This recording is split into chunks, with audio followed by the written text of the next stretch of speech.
हरि ओम।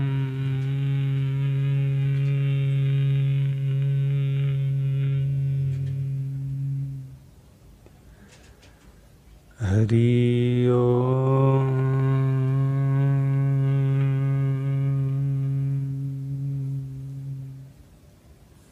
ओम श्री सद्गुरु परमात्मने नमः। ओम श्री सद्गुरु परमात्मने नमः। ओम नमो नारायणाय। ओम नमो नारायणाय।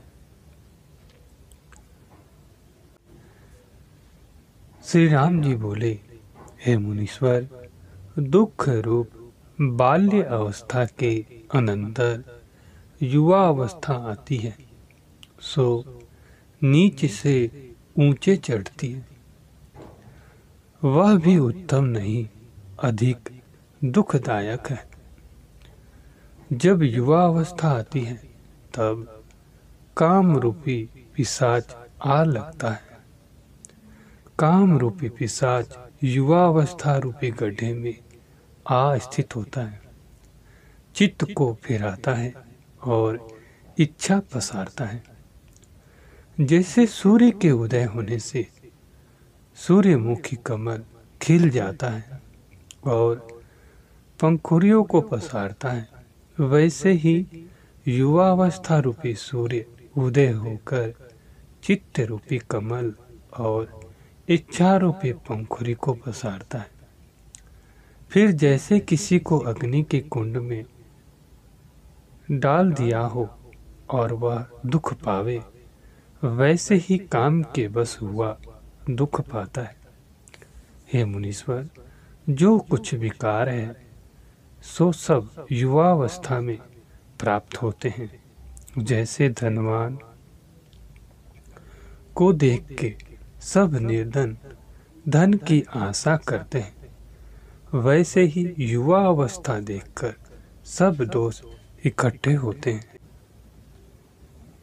जो भोग को सुख रूप जानकर भोग की इच्छा करता है, वह परम दुख का कारण है। जैसे मध्य का घट भरा हुआ देखने मात्र सुंदर लगता है, परंतु जब उसको पान करे तब उन्मत्त होकर दीन हो जाता है और निरादर पाता है।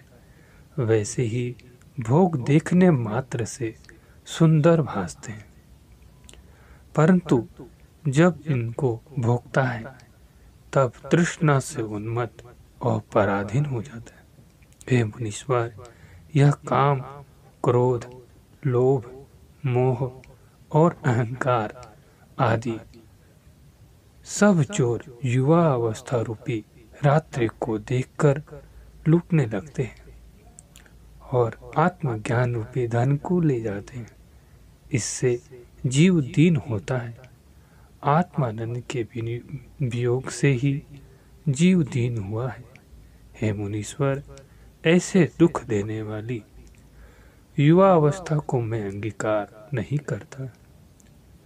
शांति चित्त को स्थिर करने के लिए है, पर युवा अवस्था में चित्त विषय की ओर धावता है। जैसे बाण लक्ष्य की ओर जाता है तब उसको विषय का संयोग होता है और विषय की तृष्णा निवृत्त नहीं होती और तृष्णा के मारे जन्म से जन्मांतर में दुख पाता है। हे मुनीश्वर, ऐसी दुखदायक युवा अवस्था की मुझको इच्छा नहीं है। हे मुनीश्वर, जैसे प्रलय काल में सब दुख आकर स्थिर होते हैं, वैसे ही काम, क्रोध, लोभ, मोह, अहंकार, चपलता इत्यादि सब दोष युवा अवस्था में आस्थिर होते हैं। जो सब बिजली की चमक से हैं, होके मिट जाते हैं। जैसे समुद्र तरंग होकर मिट जाते हैं, वैसे ही यह क्षण भंगुर है और वैसे ही युवा अवस्था होके मिट जाती है। जैसे स्वप्न में कोई स्त्री विकार से छल जाती है, वैसे ही अज्ञान से युवा अवस्था छल जाती है। हे मुनीश्वर, युवा अवस्था जीव की परम शत्रु है। जो पुरुष इस शत्रु के शस्त्र से बचे हैं वह धन्य है। इसके शस्त्र काम और क्रोध हैं। जो इनसे छूटा वह वज्र के प्रहार से भी न छेदा जाएगा, और जो इनसे बंधा हुआ है वह पशु है। हे मुनीश्वर, युवावस्था देखने में तो सुंदर, परंतु भीतर से तृष्णा से जर्जरीभूत है। जैसे वृक्ष देखने में तो सुंदर हो, परंतु भीतर से घुन लगा हुआ हो, वैसे ही युवा अवस्था है। जो भोगों के निमित्त यत्न करती है वे भोग आपात रमणीय है।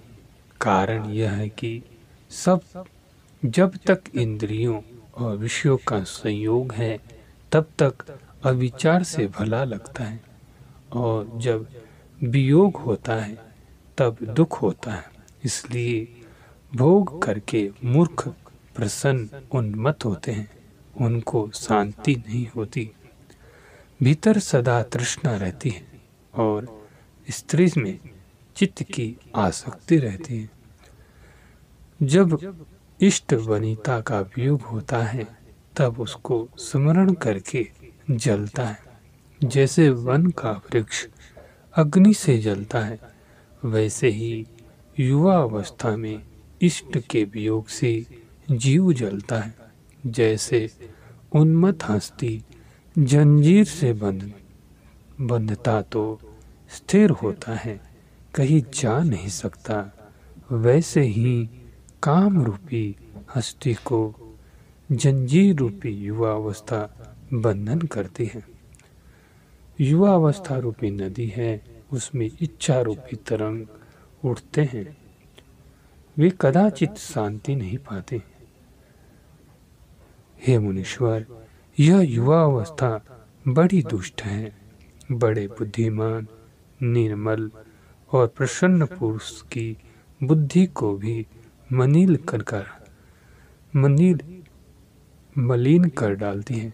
जैसे निर्मल जल की बड़ी नदी वर्षा काल में मलिन हो जाती है, वैसे ही युवा अवस्था में बुद्धि मलिन हो जाती है। हे मुनीश्वर, शरीर रूपी वृक्ष है, उसमें युवा अवस्था रूपी बेली प्रकट होती है, सो पुष्ट हो जाती है। तब चित्त रूपी भौरा आ बैठता है और तृष्णा रूपी उसकी सुगंध से उन्मत्त होता है। सब विचार भूल जाता है।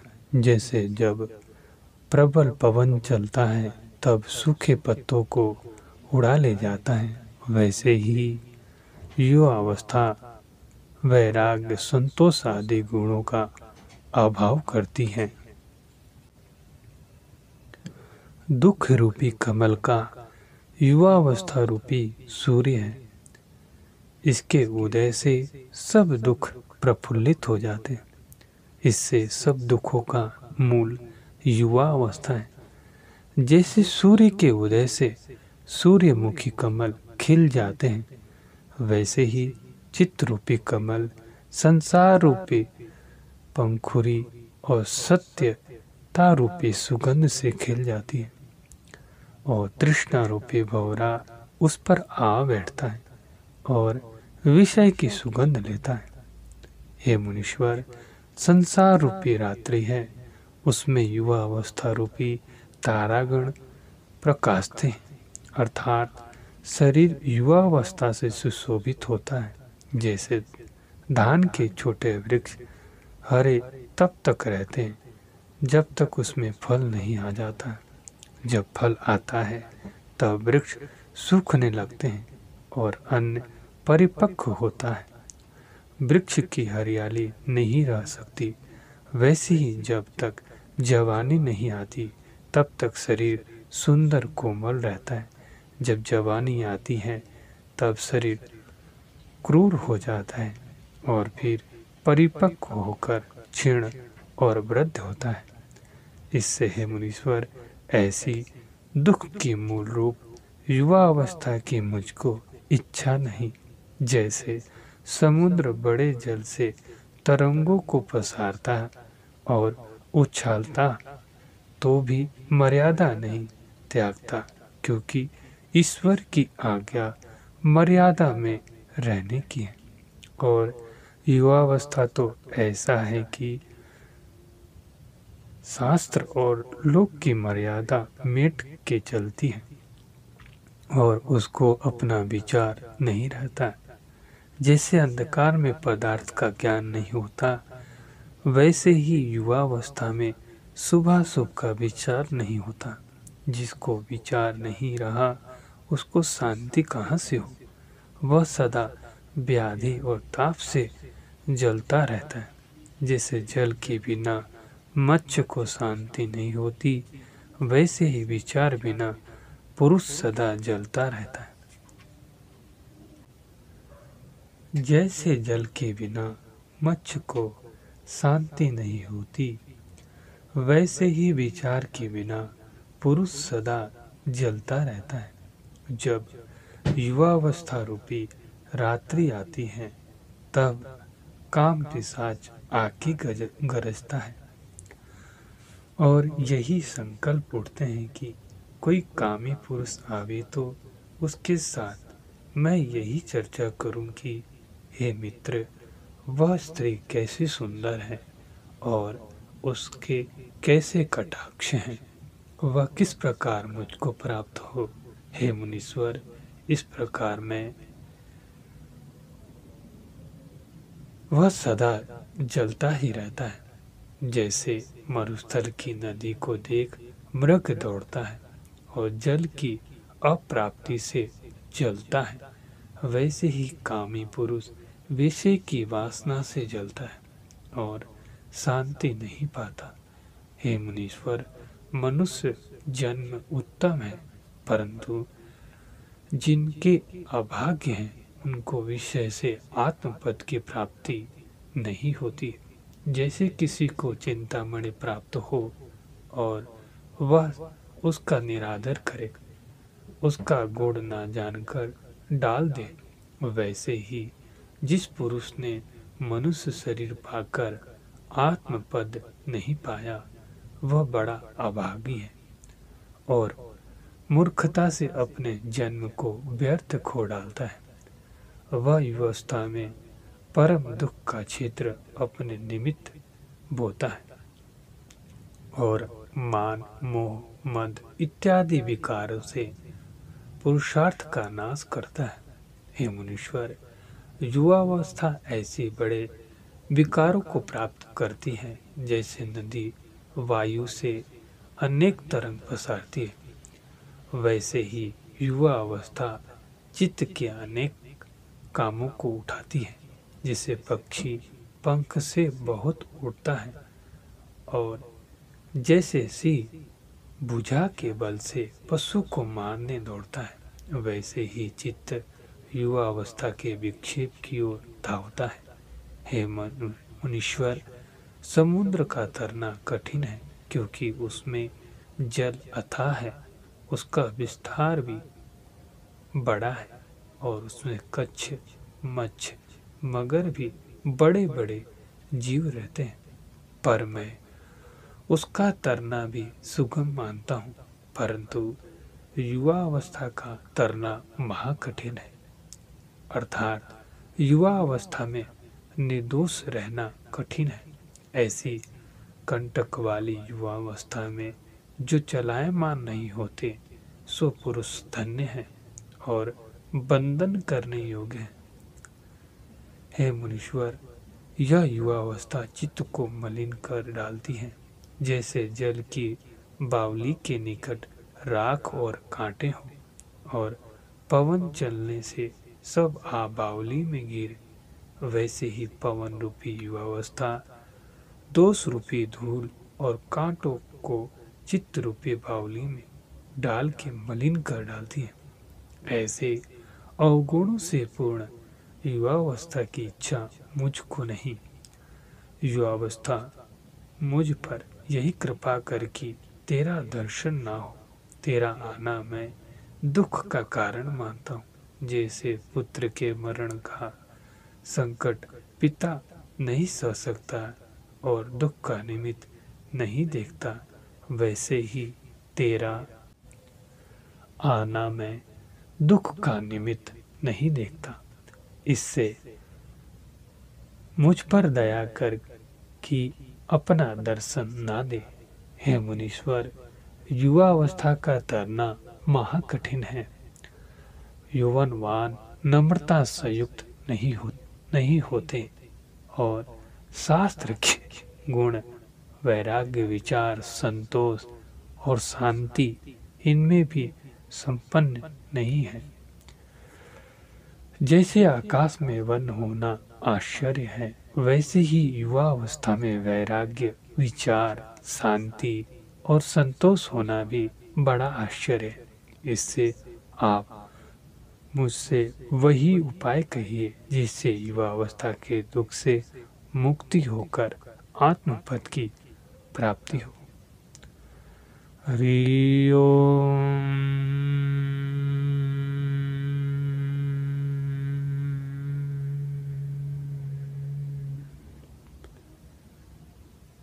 ओम नमो नारायणाय। ओम नमो नारायणाय। ओम नमो नारायणाय। श्री राम जी बोले, हे मुनीश्वर, जिस काम विलास के निमित्त पुरुष स्त्री की वांछा करता है, वह स्त्री अस्थि, मांस, रुधिर, मूत्र, विष्ठा से पूर्ण है और इन्हीं की पुतली बनी हुई है। जैसे यंत्री की बनी पुतली तागे के द्वारा अनेक चेष्टा करती है, वैसे ही यह अस्थि, मांस आदि की पुतली में कुछ और नहीं। जो विचार से नहीं देखता उसको रमणीय दिखती है। जैसे पर्वत के शिखर दूर से सुंदर और गंगमाला सहित भासते हैं और निकट से असार हैं, पत्थर ही पत्थर दिखते हैं, वैसे ही स्त्री वस्त्र और भूषणों से सुंदर भासती है। जो अंग को भिन्न भिन्न विचार कर देखो तो सार कुछ नहीं। जैसे नागिन के अंग बहुत कोमल होते हैं, परंतु उसका स्पर्श करे तो काट के मार डालती है, वैसे ही जो कोई स्त्री को स्पर्श करते हैं उनको वह नाश कर डालती है। जैसे विष की बेली देखने मात्र सुंदर लगती है, परंतु स्पर्श करने से मार डालती है। और जैसे हाथी को जंजीर से बांधे तो जिस द्वार पे रहता है वह वहीं स्थिर रहता है, वैसे ही अज्ञानी का चित्त रूपी हाथी काम रूपी जंजीर से बंधा हुआ स्त्री रूपी एक स्थान में स्थिर रहता है, वहां से कहीं जा नहीं सकता। जब हाथी को महावत अंकुश का प्रहार करता है तब वह बंधन को तोड़ के निकल जाता है। वैसे ही इस चित्त रूपी मूर्ख हाथी को जब महावत रूपी गुरु उपदेश रूपी अंकुश का बारंबार प्रहार करता है तब निर्बंध होकर होता है। हे मुनीश्वर, कामी पुरुष स्त्री की वांछा अपने नाश के निमित्त करता है। जैसे कदली वन का हाथी कागद की हाथिनी को देखकर और छल पाके बंधन में आता है और उसमें परम दुख पाता है, वैसे ही सब दुखों का मूल स्त्री का अंग है। हे मुनीश्वर, जैसे वन के दाह की अग्नि वन को जलाती है, वैसे ही स्त्री रूपी अग्नि उससे भी अधिक है, क्योंकि वह अग्नि तो स्पर्श करने से ही जलाती है, परंतु स्त्री रूपी अग्नि स्मरण मात्र से जलाती है। जो सुख रमणीय दिखता है वह आपात रमणीय है, जब स्त्री सुख का वियोग होता है तब मुर्दे की नाई हो जाता है। हे मुनीश्वर, यह तो अस्थि, मांस और रुधिर का पिंजरा है, सो अग्नि में भस्म हो जाएगा अथवा पशु पक्षी के खाने के आहार होगा और प्राण आकाश में लीन हो जाएंगे। इससे इस स्त्री की इच्छा करना मूर्खता है। जैसे अग्नि की ज्वाला के ऊपर श्यामता होती है, वैसे स्त्री की शीश के ऊपर श्याम केश हैं।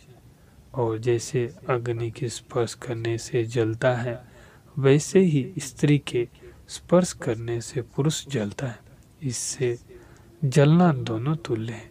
हे मुनीश्वर, युवावस्था को नष्ट करने वाली स्त्री रूपी अग्नि है। जो स्त्री की इच्छा करता है वह महामूर्ख और अज्ञानी है।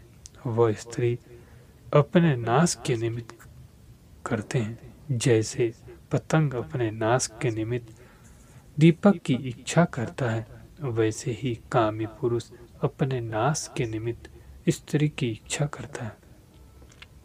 हे मुनीश्वर, स्त्री रूपी विष की बेली है। हाथ पांव के अग्र भाग उसके पत्र हैं, भुजा डाली है, स्तन रूप गुच्छे हैं और नेत्र आदि इंद्रियां फूल हैं। उस पर कामी पुरुष रूपी भंवरे आ बैठते हैं। काम रूपी घीवर ने स्त्री रूपी जाल पसारा है, उस पर कामी पुरुष रूपी पक्षी आ फंसते हैं। काम रूपी धीवर उनको फंसाकर परम कष्ट देता है। ऐसे दुख को देने वाली स्त्री की जो वांछा करते हैं वे महामूर्ख हैं। हे मुनीश्वर, स्त्री रूपी सर्पिणी जब उसका फुफकार निकालता है तब बैराग रूपी कमल जल जाते हैं और जब सर्पिणी डसती है तब विष चढ़ता है। स्त्री रूपी सर्पिणी का चिंतन करते ही भीतर से आप ही विष चढ़ जाता है। हे मुनीश्वर, जैसे व्याध छल कर मछली को फंसाता है, वैसे ही कामी पुरुष छली के सदृश सुंदर स्त्री रूपी जाल देख के फंसाता है और स्नेह रूपी धागे से बंधन पाकर खींची चला जाता है। तब तृष्णा रूपी छुरी से काम उसे मार डालता है। हे मुनीश्वर, ऐसे दुख को देने वाली स्त्री की मुझको इच्छा नहीं।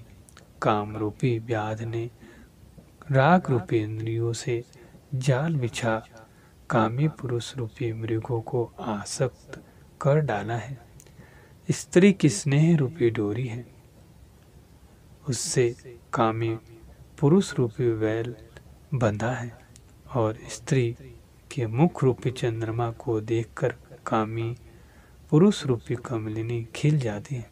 जैसे चंद्रमुखी कमल चंद्रमा को देखकर प्रसन्न होते हैं और सूर्यमुखी नहीं होते, वैसे ही कामी पुरुष भोग से प्रसन्न होते हैं और ज्ञानवान प्रसन्न नहीं होते। जैसे नेवला सर्प को बिल से निकाल कर के मारता है, वैसे ही कामी पुरुष को स्त्री आत्मानंद में से निकाल करके मार डालती है। पुरुष जब स्त्री के निकट जाता है तब वह उसको भस्म कर डालती है। जैसे सूखे तृण और तृष्णा को अग्नि भस्म कर डालती है, वैसे ही कामी पुरुष को स्त्री रूपी नागिनी भस्म कर डालती है। हे मुनीश्वर, स्त्री रूपी रात्रि का स्नेह रूपी अंधकार और काम क्रोध आदि उसमें उल्लूक पिशाच हैं। हे मुनीश्वर, जो स्त्री रूपी खड्ग के प्रहार से युवा अवस्था रूपी संग्राम से बचा है वह पुरुष धन्य है। उनको मेरा नमस्कार है। स्त्री का संयोग परम दुख का कारण है, इससे मुझको इसकी इच्छा नहीं। हे मुनीश्वर, जो रोग होता है उसी के अनुसार जो औषध करता है तो रोग निवृत्त हो जाता है और कुपथ्य से उसका प्रकोप होकर रोग बढ़ जाता है। इससे मेरे रोग के अनुसार औषधि करो। मेरा रोग सुनिए कि जरा और मृत्यु मुझको बड़ा रोग है।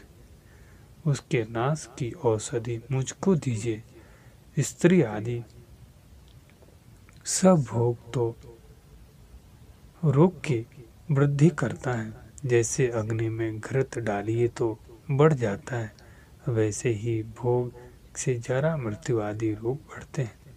इससे इस रोग की निवृत्ति की औषधि करो, नहीं तो सबका त्याग कर मैं बन जा रहा हूँ। हे मुनीश्वर, जिसके स्त्री हैं उनको भोग की इच्छा भी होती है, जिसकी स्त्री नहीं होती उनको स्त्री की इच्छा भी नहीं। जिसने स्त्री का त्याग किया उसने संसार का भी त्याग किया है और वह सुखी है। संसार का भी स्त्री है, इससे मुझको स्त्री की इच्छा नहीं।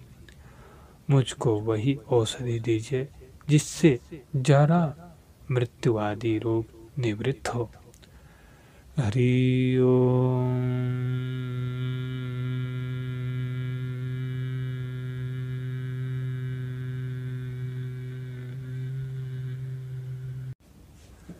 हरि ओम।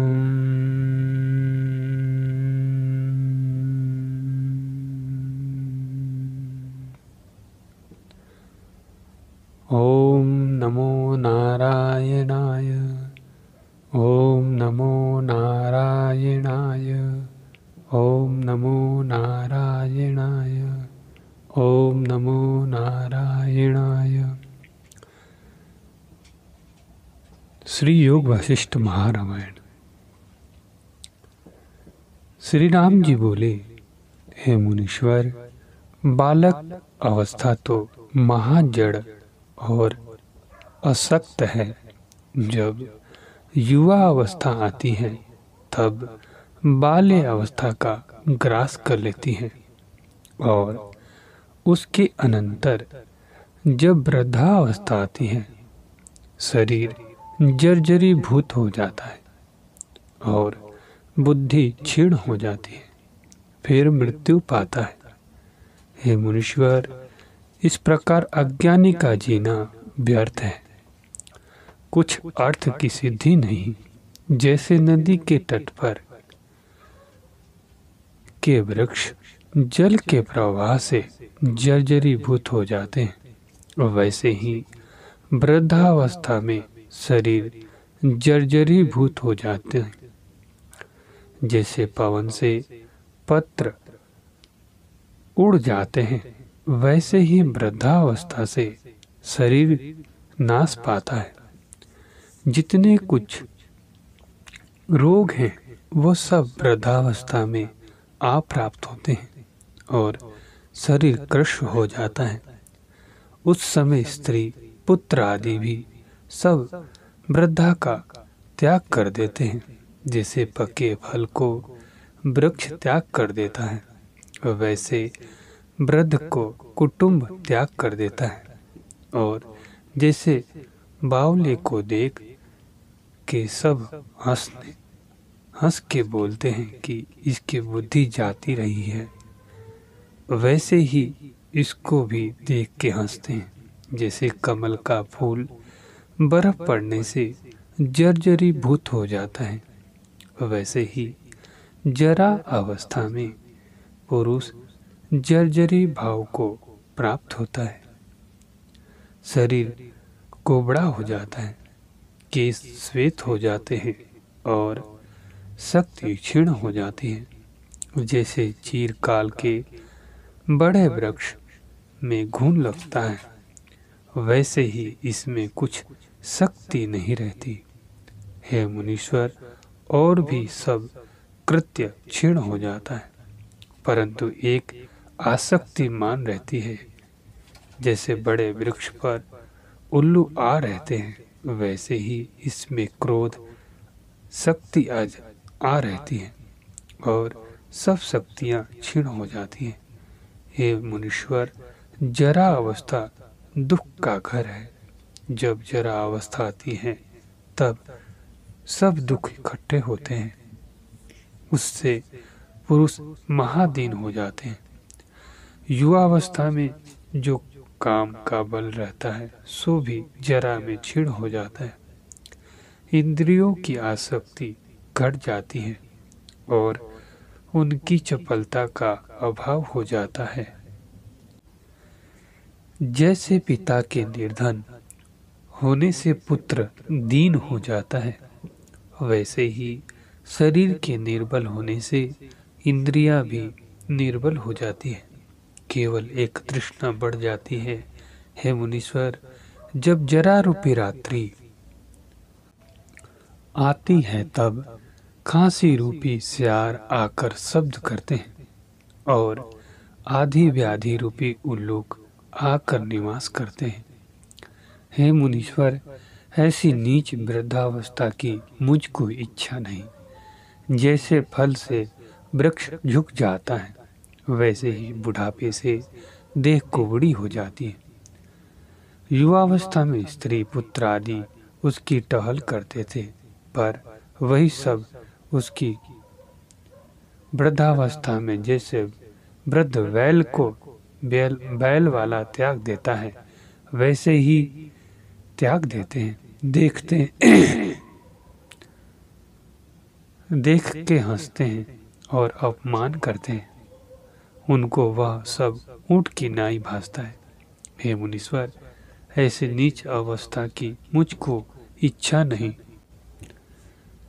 जो कुछ कर्तव्य हो मुझे कहिए, मैं करूं। इस शरीर की तीनों अवस्था में कोई सुखदाई नहीं, क्योंकि बाल्य अवस्था महामूढ़ है, युवा अवस्था महाविकारवान है और जरा अवस्था महादुख का पात्र है। बाल्य अवस्था को युवा अवस्था ग्रास कर लेती है, युवा अवस्था को जरा अवस्था ग्रास कर लेती है और जरा अवस्था को मृत्यु ग्रास कर लेती है।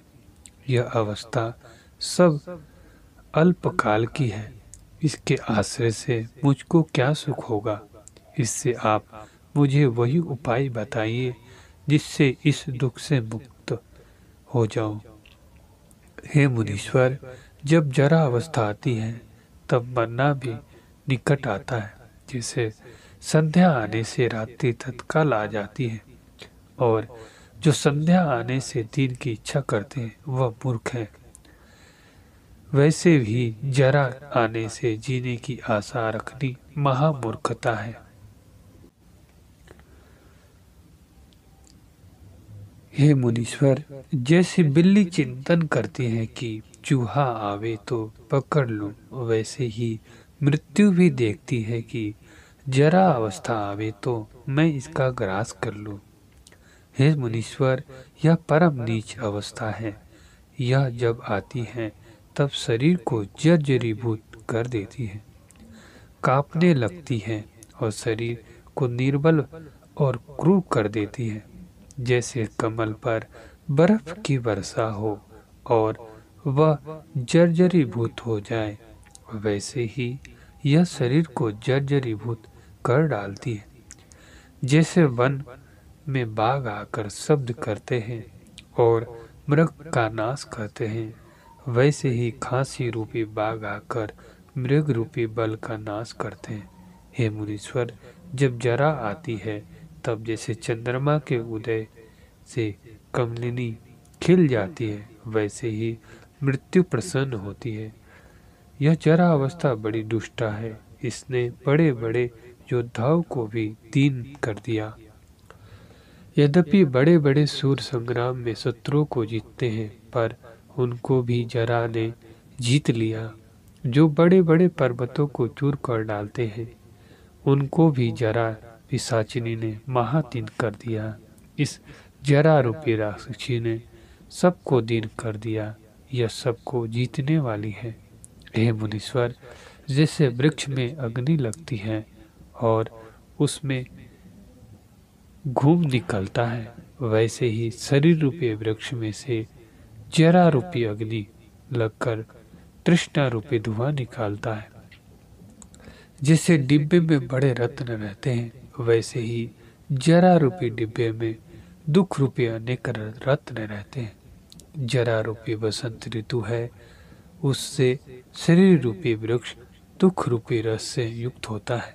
जैसे हाथी जंजीर से बंधा हुआ दीन हो जाता है, वैसे ही जरा रूपी जंजीर से बंधा हुआ पुरुष दीन हो जाता है।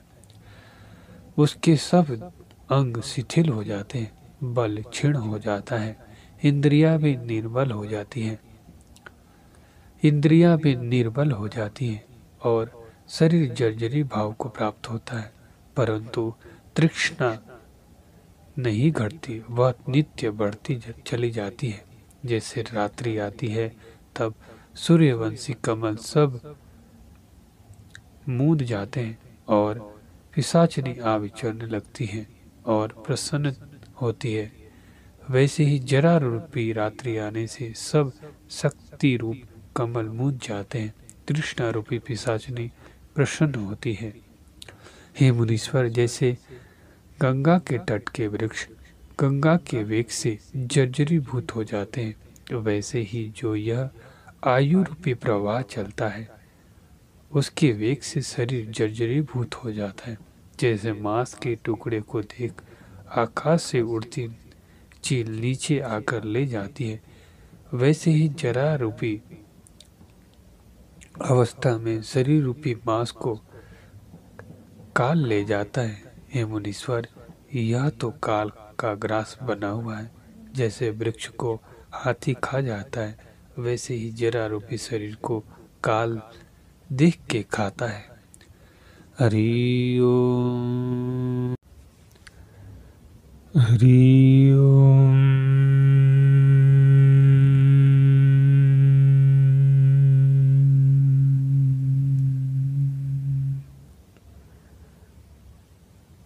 हरि ओम।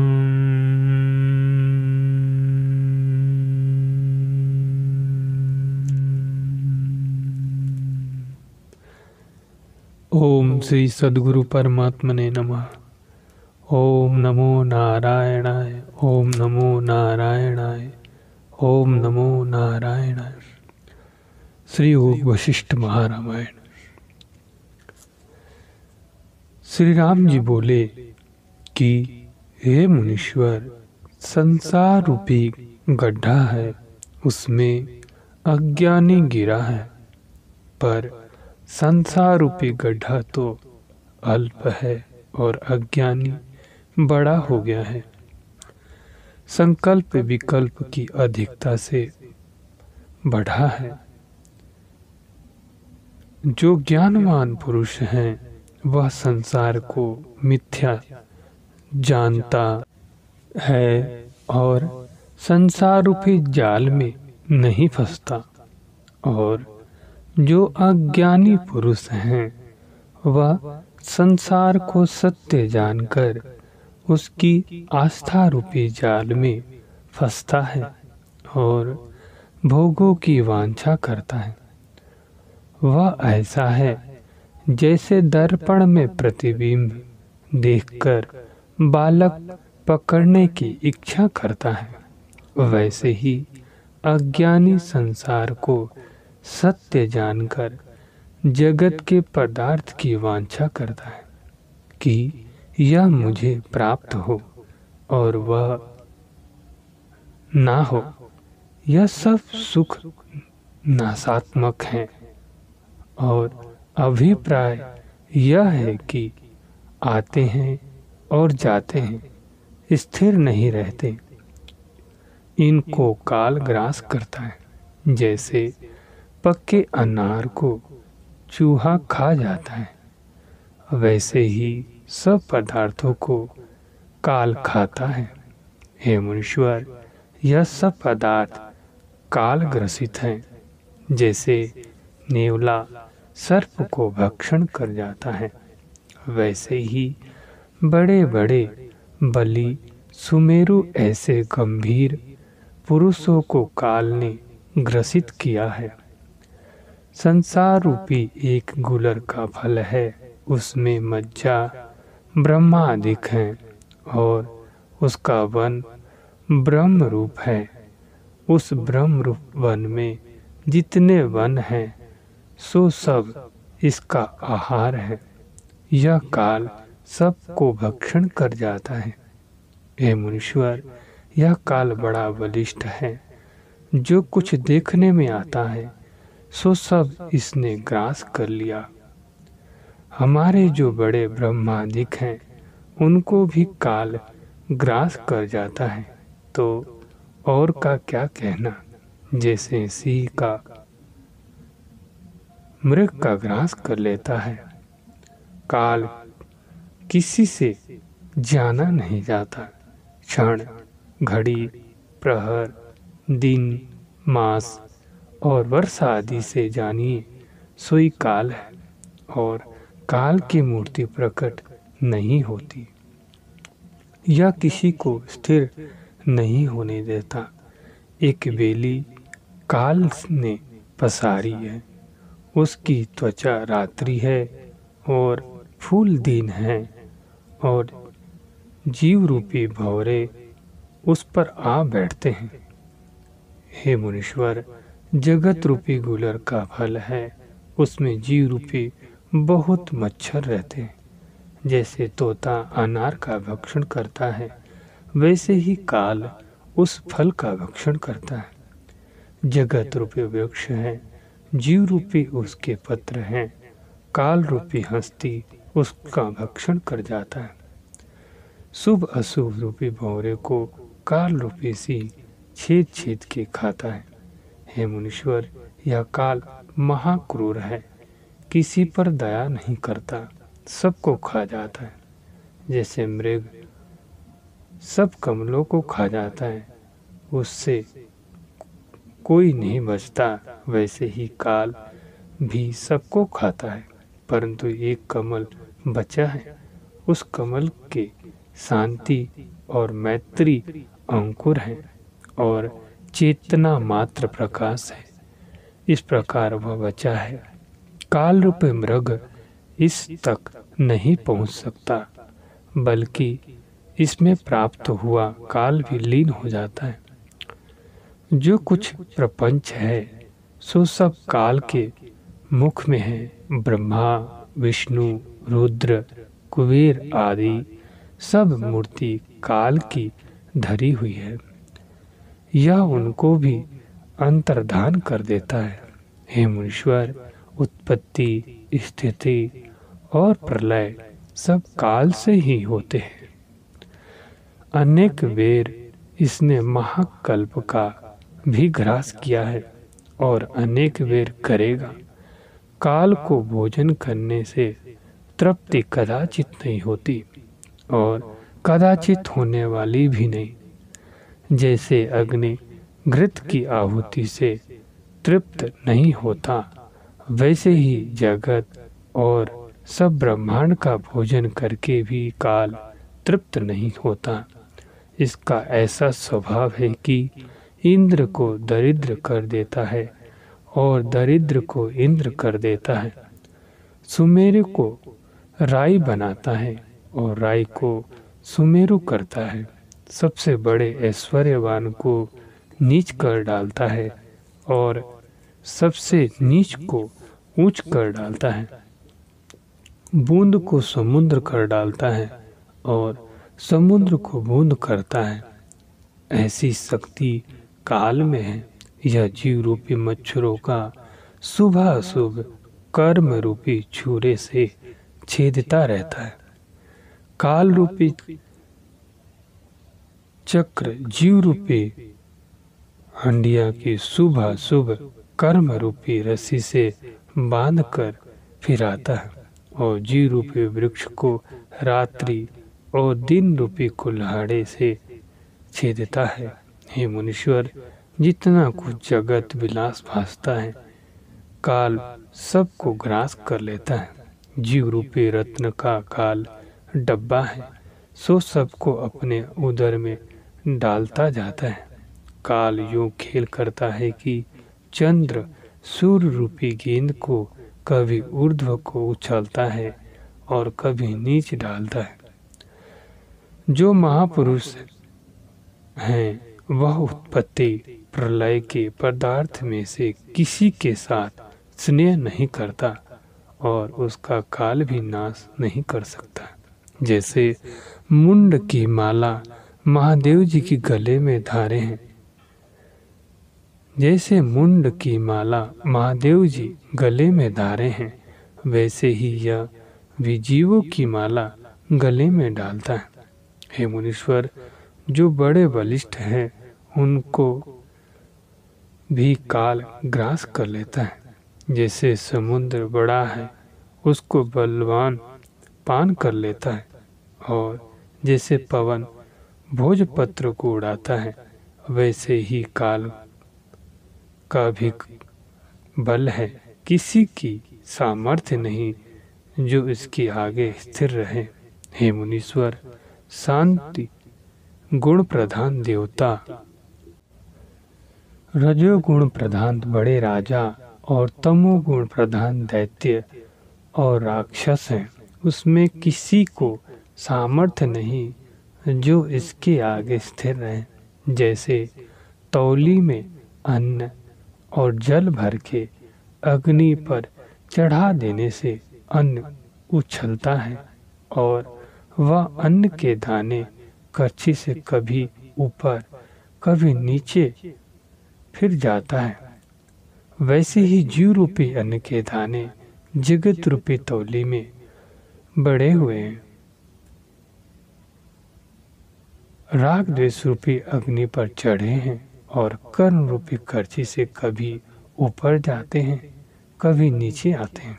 हे मुनीश्वर, यह काल किसी को स्थिर नहीं होने देता। यह महाकठोर है, दया किसी पर नहीं करता। इसका भय सबको रहता है। इससे वही उपाय मुझसे कहिए जिससे मैं काल से निर्भय हो जाऊं। हरि ओम।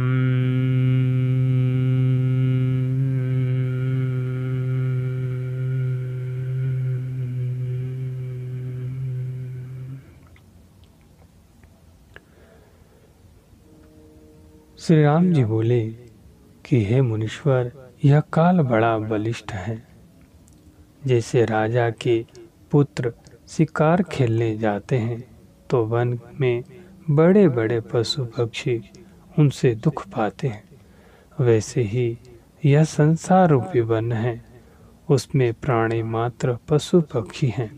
जब काल रूपी राजपुत्र उसमें शिकार खेलने जाता है तब सब जीव भय पाते हैं और जर्जरीभूत होते हैं, और वह उनको मारता है। हे मुनीश्वर, यह काल महाभैरव है, सबका ग्रास कर लेता है, प्रलय में सबका प्रलय कर डालता है, और इसकी जो चंडिका शक्ति है उसका बड़ा उदर है। वह कालिका सबका ग्रास करके पीछे नृत्य करती है। जैसे वन के वृक्ष को, जैसे वन के मृग को सिंह और सिंहनी भोजन करके नृत्य करते हैं, वैसे ही जगत रूपी वन में जीव रूपी मृग को भोजन करके काल और कालिका नृत्य करते हैं। फिर इन्हीं से जगत का प्रादुर्भाव होता है। नाना प्रकार के पदार्थों को रचते हैं, और पृथ्वी, बगीचे, बावली आदि सब पदार्थ इन्हीं से उत्पन्न होते हैं। जीवों की उत्पत्ति भी इससे होती है, और एक समय में उनका नाश भी कर देती है।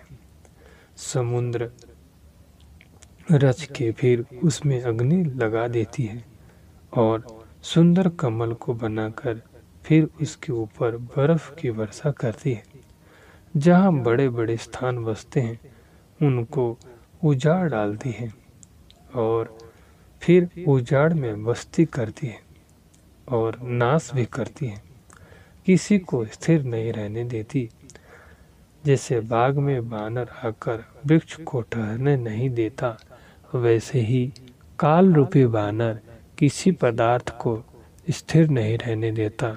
हे मुनीश्वर, इस प्रकार से सब पदार्थ काल से जर्जरीभूत होते हैं। उनका आश्रय मैं किस रीति से करूं? मुझको तो यह सब नाश रूप भासते हैं। इससे अब मुझको किसी जगत के पदार्थ की इच्छा नहीं। हरि ओम।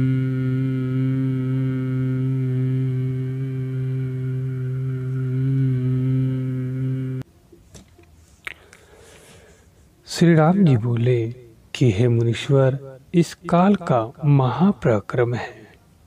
इसके तेज के सन्मुख कोई नहीं रह सकता। यह क्षण में ऊंच को नीच, नीच को ऊंच कर डालता है। उसका निवारण कोई नहीं कर सकता।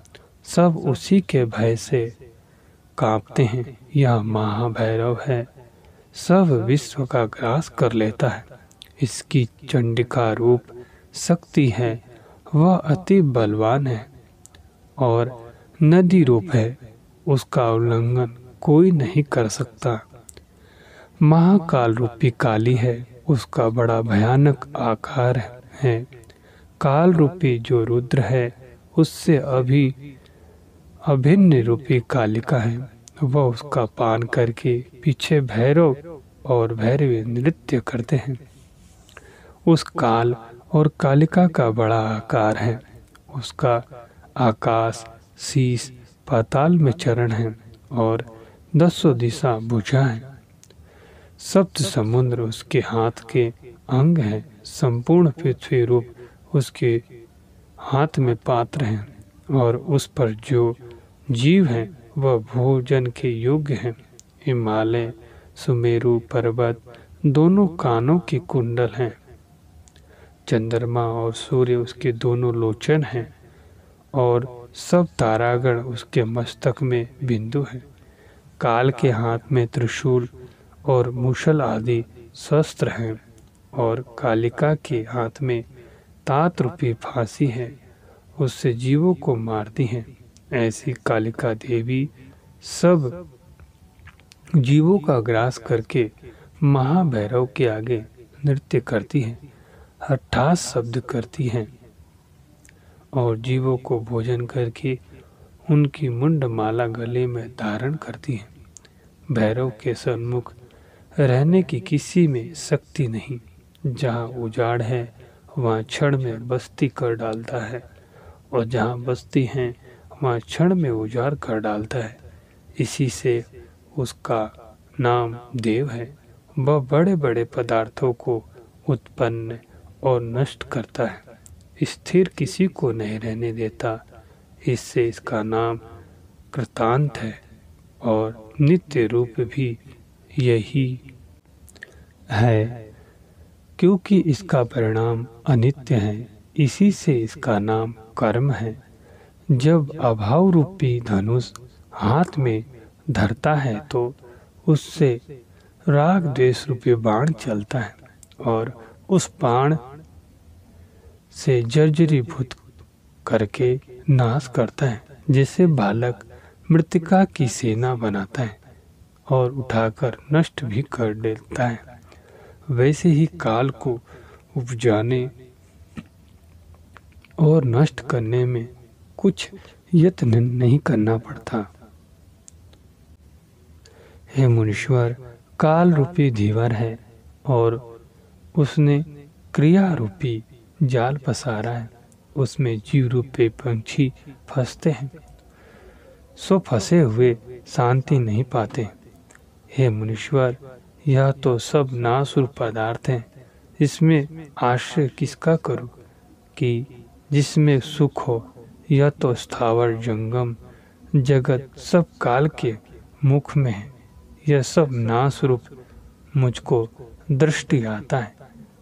इससे जो निर्भय पद हो सो मुझको कहिए। हरि ओम।